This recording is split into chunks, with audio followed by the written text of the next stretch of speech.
Hi, loves. Welcome to a new episode of AW Confidential.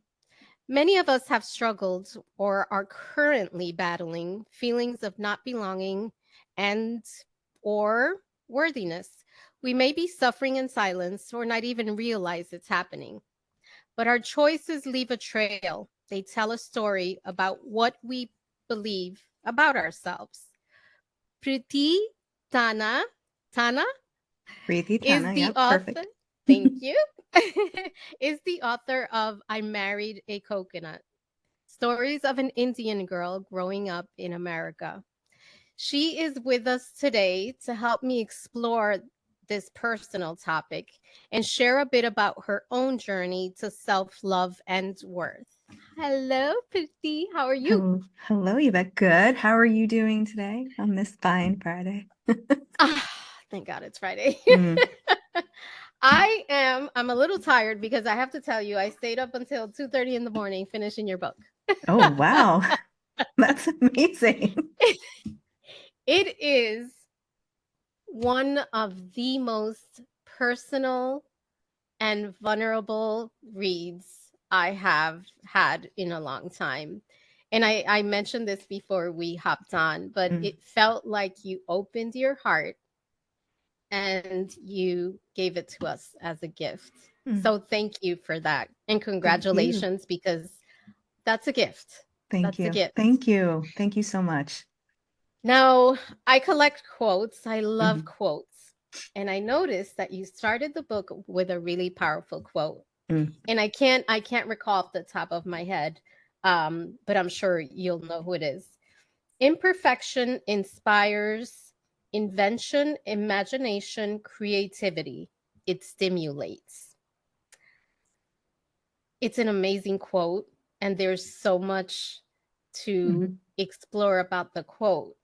But imperfection is one of those topics that um, is very personal. Mhm. Um, so I've had my own journey, Yeah. and I have learned that our imperfections, at least that's how I feel about mine, Mhm. are gifts, Yeah. and they make me unique.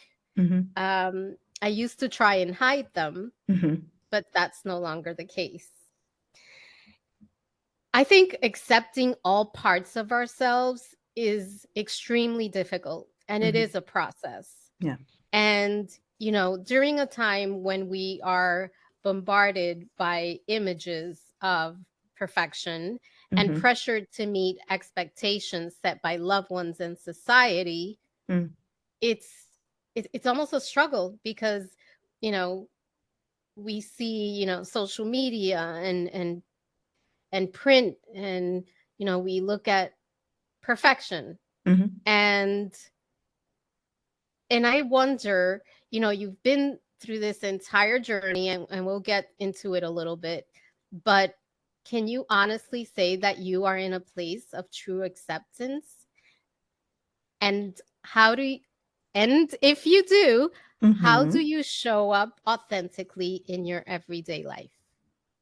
That is a wonderful question, and we'll just note that that quote is Jhumpa Lahiri, who is one of my favorite authors. But no, I don't. I think I'm more in acceptance of who I am now than I ever was. But life is constantly changing, and there are situations that move you through periods of time where you are accepting of what's happening and you are able to say, yes, I love who I am, and this is who I am, and this is how I show up. But I think it's a choice you make every day. And I can say that I'm more in love with myself than I've ever been in my life. So that's a huge improvement, especially since you've read the book. I think they're not even an improvement, it's just an incredible growth to come to the realization that you're okay and that you can show up in a way that feels authentic to you. And you can show up imperfectly, and that, in fact, is what gives you the life that you've been wanting. So it's not a constant state. It is something that I work on and have tools, and I'm human, right? There's certain situations that still probably trigger me in a way, but I know that they are. And I know that I have the tools to, re-engineer my thoughts and come back to that state of being, imperfect in a perfect moment. So one of the things that I I mean, it really just touched, I don't know, a really deep part of me is how personal, and I didn't expect it, how personal your stories were in the book. I Mm-hmm. married a coconut. And Mm-hmm. when I first read the title, I said, what could this possibly be about? Right. I Yeah. knew it was about your story, but I didn't get the connection. And the story about the puja, The puja. Yeah. which is a religious ceremony Mm-hmm. that was done to rid you of bad luck Right. regarding like marriage. Mm-hmm. Mm-hmm. And you married the coconut. I And did. then on top of marrying the coconut, and I'm going to let you share about this, but the priest who did the ceremony Mm-hmm. said that you were not married because you were angry and unpleasant. Yeah. I can Sure. only imagine. Yeah. And I can only imagine how these, words weighed heavily on you. You had a lot of pressure from Mm-hmm. your parents and society and your Mm-hmm. culture Mm-hmm. to reach this trifecta. This is what I understood. You Mm-hmm. needed, and I think Dominicans have a little bit about a little bit of that.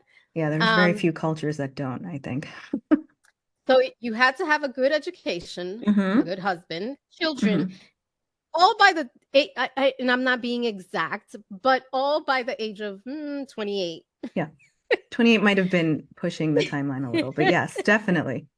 Definitely. So you though, you Mm-hmm. wanted something different, which uh, and I'm going to let you, Mm-hmm. elaborate, but I find that many of us, myself included, get married or get into relationships without knowing who we truly are. Mm-hmm. And we end up as shapeshifters. That's what I called myself. Mm-hmm. And it seems like you had a good sense of who you were really early on. And I wonder, where do you think that awareness came from? Because you could have just gone along with the script and done, taken all the steps Mm-hmm. to do all these things. And you did get the education, but get the husband and have Yeah. the children, and it's almost like this blueprint that we're supposed to follow, Mm-hmm. but you were a little resistant. I mean, you were feisty. Yeah. That would be one word to describe it. I certainly was the black sheep in the family. But, a couple things, and I think this isn't a straightforward answer. I think it's somewhat complicated, especially in the psychology sense. And knowing that I grew up with parents who were born and raised in India, which is arguably a very different culture, certainly at the time.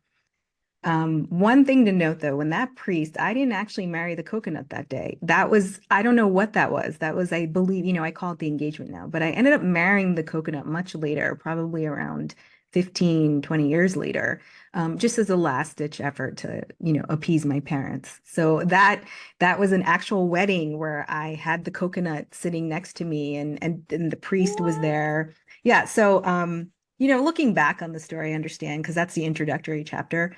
But I don't actually think I did resist it, nor do I believe that I didn't want it. What I felt very strongly was that I should be in charge of creating that experience for myself. There's a very strong understanding of arranged marriages, both in India and here, and many cultures. And that is based on the belief that we can be happy with someone who is from the same caste or from the same type of group of people and who has similar education and who has the right last name. And these are values that we're taught very young, right? This is the type of person you need to be with. But we don't realize that that is not really what makes the relationship work. We ask ourselves, or I'm sure many people do, why the divorce rate is so high is because we value characteristics that don't deliver on what a true commitment and a happy relationship can be. So I think I wanted all of those things. Absolutely. I want to be super clear. But I believed if I didn't get those things, that there was something wrong with me. And I think that's the part that started a journey of this imperfection and feeling as though I wasn't good enough. I also knew that I wanted adventure and I wanted to be able to create this life of freedom. That was really important to me. So somewhere in my mind, I was fighting against it, but really wanting it, but wanting it in the way that I wanted it, not in the way that my parents were telling me that it had to happen. Ah. You know, they wanted to choose the individual. They would be suggestive of that. And so there was a very strong period of me not even dating Indian guys because I was like, you know, I'm not going to do, I'm not going to create the life that doesn't seem as though it works. Okay. You know, my parents were arranged, and while they, you know, were married for 52 years before he passed, there was friction. There was a lot of friction. I mean, I think we can all say that about our parents. I mean, God bless the people that say their parents had a great, If wonderful, you're loving together marriage. long enough, it's gonna Great. happen. Yeah. But for me, I wouldn't have been able to articulate it then, but it was about freedom. And, you know, marriage is always based on this sort of patriarchal structure. It goes back centuries. And so I wanted to create something that was different. And a lot of it was based in rebellion, right? But I did want those things. I did. Everyone, I mean, this is what we believe, right? You talked about magazines and you talked about the external world. This is what we're told as women. You are not complete unless you have a man. You are not complete unless you have a child. And so, you know, trying to navigate these two ideas and understanding is really difficult. I did not have social media growing up. And so I think it's much more difficult in today's age to really look at what we see as perfection, even when it comes to relationships. We think about individuals that we maybe are interested in. We see them on social media. We think we have to be a certain way to fit into their lifestyle. I mean, it's a real mind. Can I say bad words on this? You It's a could real say whatever you want. We're adults. it's a mind fuck. And so I feel somewhat fortunate that I didn't have exposure to that. At the same time, you know, I also felt like I was alone in this journey of trying to figure out a life that felt good to me.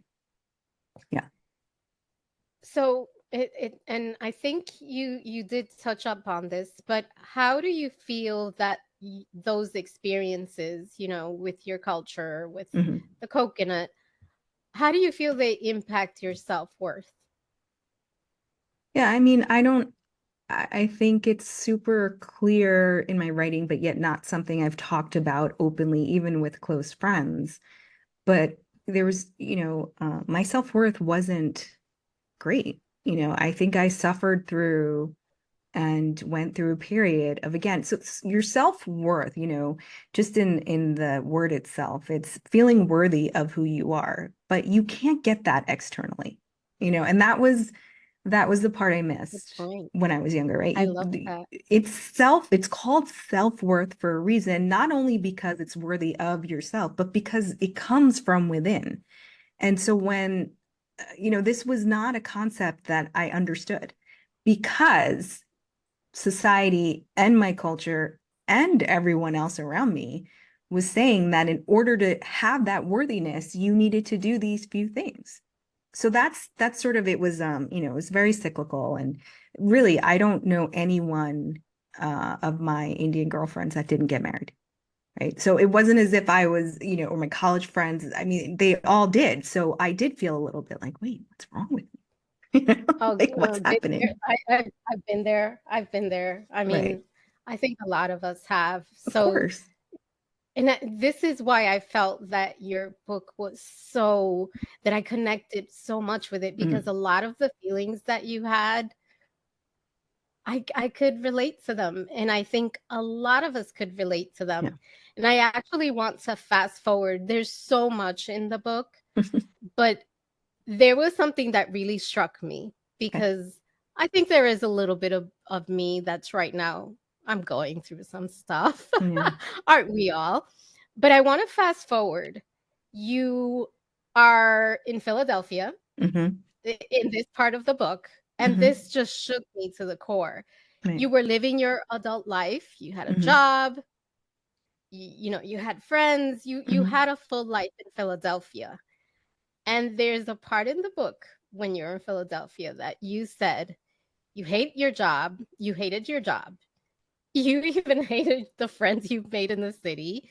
I mean, even the clothes that you wore, you Hmm. hated, and you hated the city.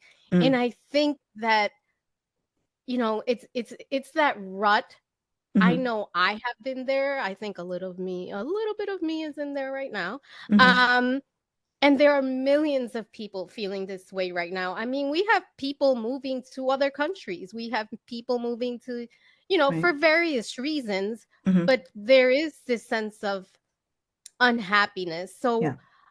you know, I sort of want to explore that Hmm. for a minute and ask you, uh, what do you know now what you were going through, like why you were in such an unhappy place? Hmm. And when was the turning point when you began to sort of do the work to find your joy again? Because I think that is something that's so common. And Yeah. especially right now, I think a lot of people are going through that. So there's such a wonderful saying that I heard when I did my yoga teacher training several years ago, and it was wherever you go, there you are.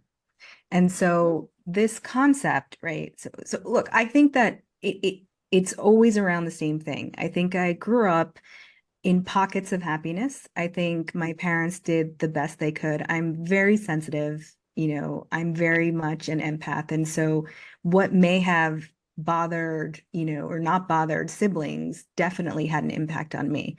How I viewed the world felt a little harsh to me growing up. And so I think innately I was unhappy because I kept, that I was very young at that point, and I still believed that the feeling of happiness and joy was based on external factors. I mean, that is probably the number one reason why we all feel so unhappy, right? We move because we think that something else, a different experience, a different apartment, a different relationship City, will, right, a different city. job.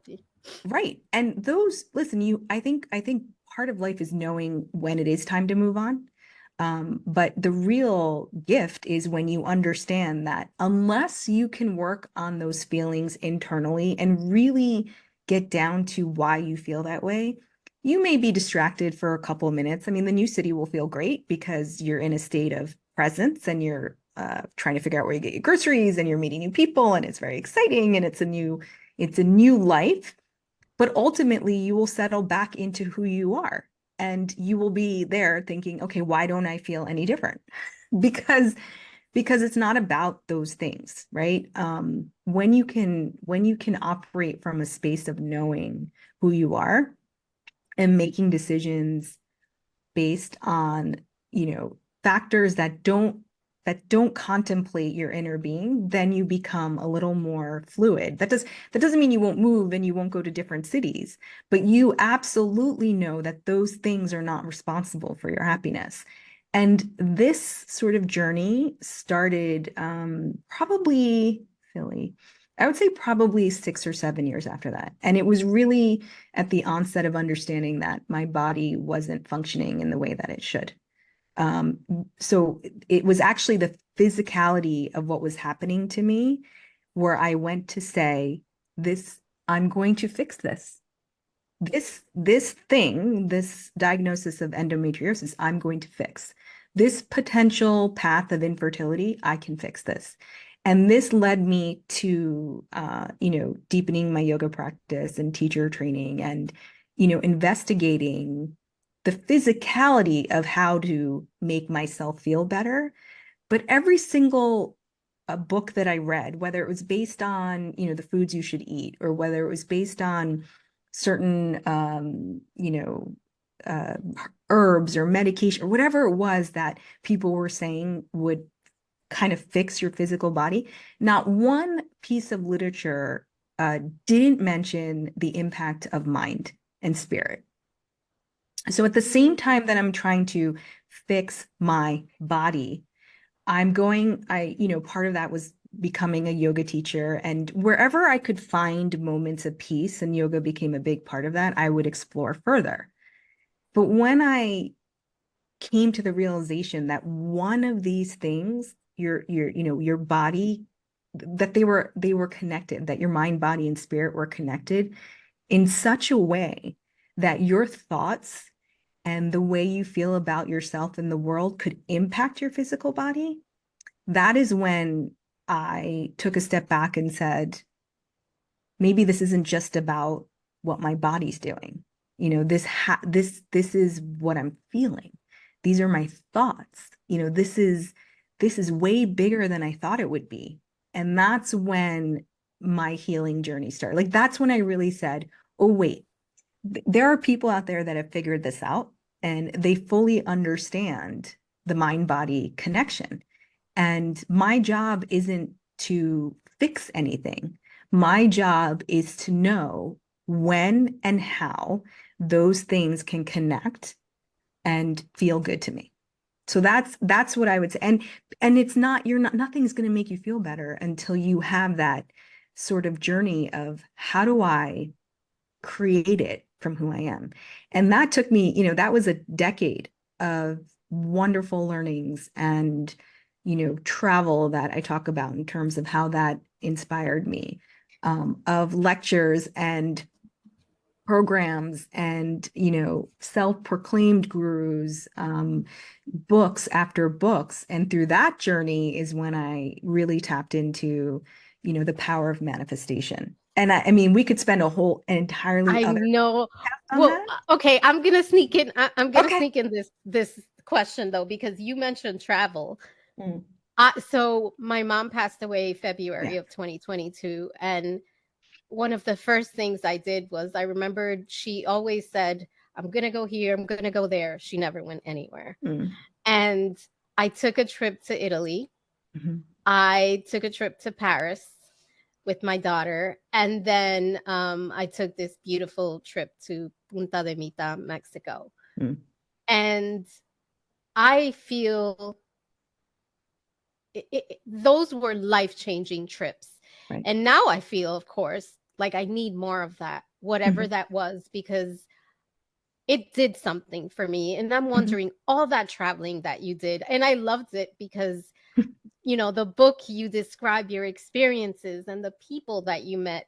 How did travel help you, through through this journey of figuring out who who you are, and self-acceptance, and all these amazing, and they are amazing to me, because that's what I look to Mhm. accomplish. I want to get to, this place where, the self-love is just pouring out. Not every day, because Not I every don't know. day. I don't know anyone who but how did travel help you? Because I feel like that is an important experience, that and not it's not possible for everyone, Mm. but that if you can have, I think you should. So how did it help you?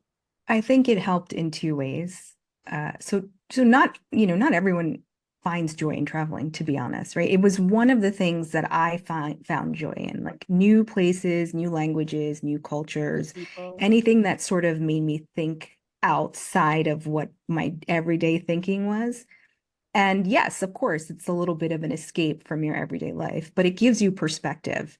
And I think what it forces you to do is be in the present moment, right? It forces you to be in the present moment because you are not aware of your surroundings. The language might be different. You have to, and a lot of my travel happened without, I know this is hard to hear, like with maps and iPhones and Oh depending on God. strangers. I talk about that one story when I went to France. It's like you're in this world where you have to depend on your intuition and other people to get places. So that forces you to really say, like, okay, I have to pay attention and I have to be here. So, but those two things you can find anywhere, because really what I'm saying is, what does make you happy? Like, where do you find joy?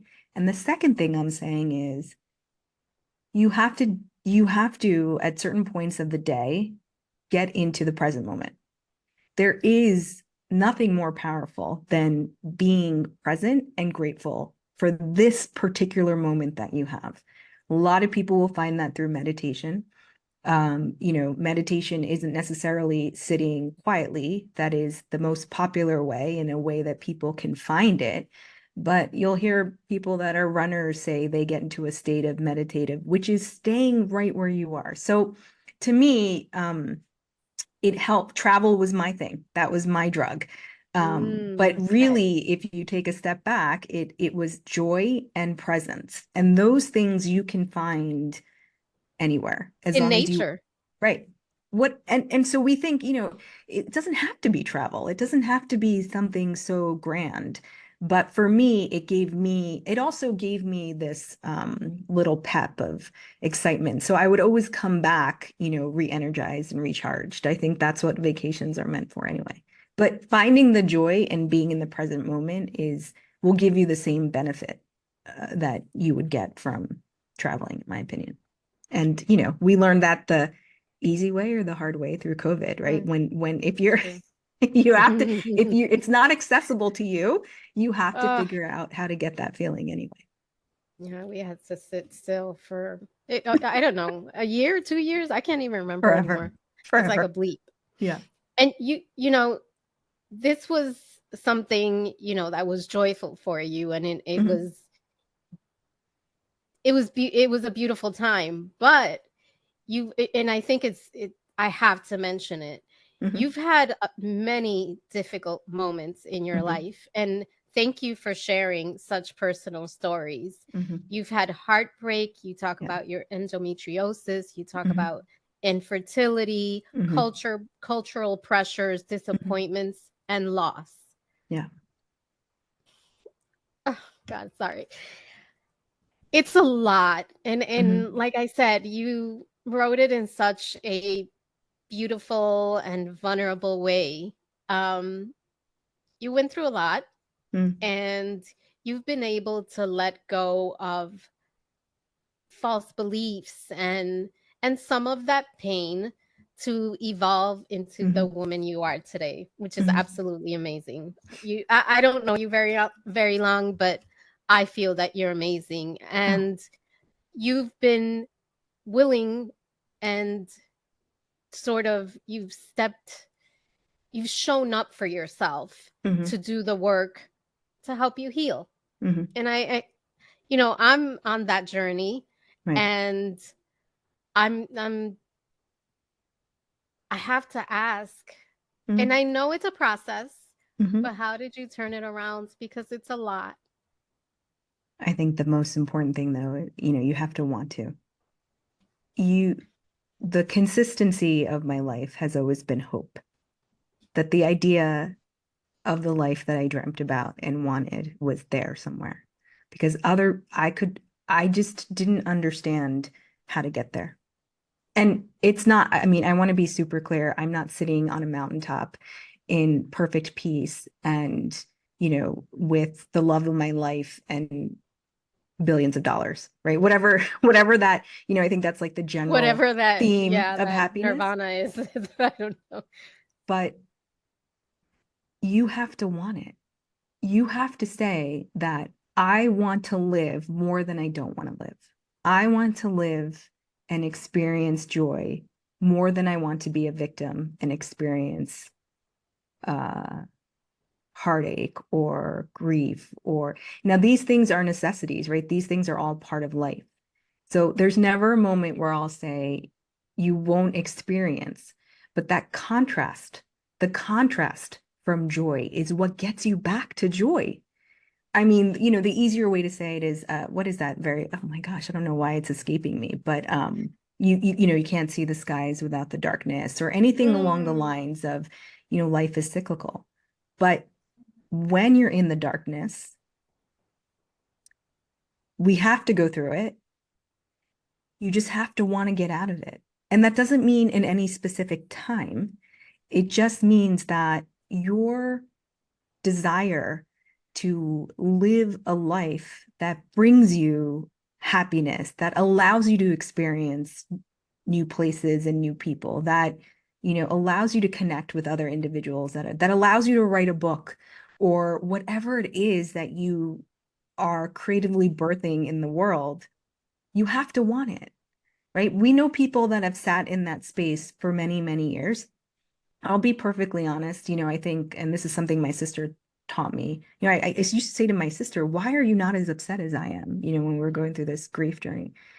And she said, I have kids. And I remember when our grandparents died and our parents were sort of, I didn't want to feel that. I didn't want my kids to feel as though I wasn't present for them. So sometimes when we're in the darkness, there's an automatic pull out, right? We have to show up. We have to go to work. We have to take care of our kids. We have to take care of our husband. We have to do all those things. And so the darkness can last a little longer because you're not actually moving through it and sitting in it. But you have to want it. You have to say, what are the things that are going to bring you happiness? And because I grew up, with that contrast, the hope of knowing that, I would find myself in a situation where there would be peace and calm, where I could make decisions on my own, where I could choose to spend time with people that uplifted me, where I knew the difference between those things and could remove myself from situations that were no longer doing that for me. That's really what you want, right? That's what you have to want. And it's not a big thing. It is, some people might say it's the money, some people might say it's the love, and we all need those things in order to survive.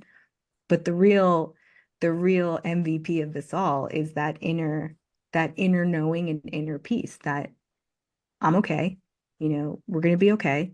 And I want to show up. I mean, right? If you don't have Absolutely. that, you're not going to get. And we all know people that don't want to get out of feeling as though they've gotten the shitty part of the stick or whatever. Yeah, for I'm like, sure. God, that's For all of these sure. analogies No, have that's escaped true. me today. But yeah, that's what I would say. So we're winding down, and I have a question before my Okay. final question. Okay. Okay, so the guy on the plane at the end, Yes. come on, did anything Well, happen? we're gonna have to wait for book Oh, come two. on! We're gonna have to You wait for just book left two. it there. We will have to wait for book two, but what I will say is, it's my path to relationships have really settled into the what I mentioned before of, what is of value and what will make a good relationship. So I'll leave it at that and say that I feel Okay. grateful for every experience that I've had, but I purposely Uh-huh. have not talked about it because there's Yeah, I probably going to be figured. a I'm a book two. writer, remember? Yes. I need to leave you guys hanging with something and No, wanting more. we're gonna talk offline. For sure. We can. So one of the things that I love to do at the end of every interview is to ask for a quote, a mantra, or a piece of advice for the community. Can you Mm-hmm. share some words to, and there's been so much. I almost cried, but I held it together. Mm, Can you share some words of encouragement for anyone feeling like they are not enough or they can't get out of their own mm, way long enough to see that there is more out there? yeah. I think there are a few. One of the mantras that I say to myself often is all is well. Even if it's not at the moment, I just say, all is well. You're going to be okay. You've gotten through 100% of the things so far, so all is well.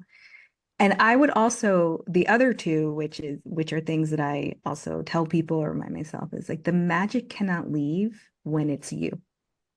Mm, man, I love that. You are the magic. You are the happiness. You are the joy. So it cannot leave because it is you.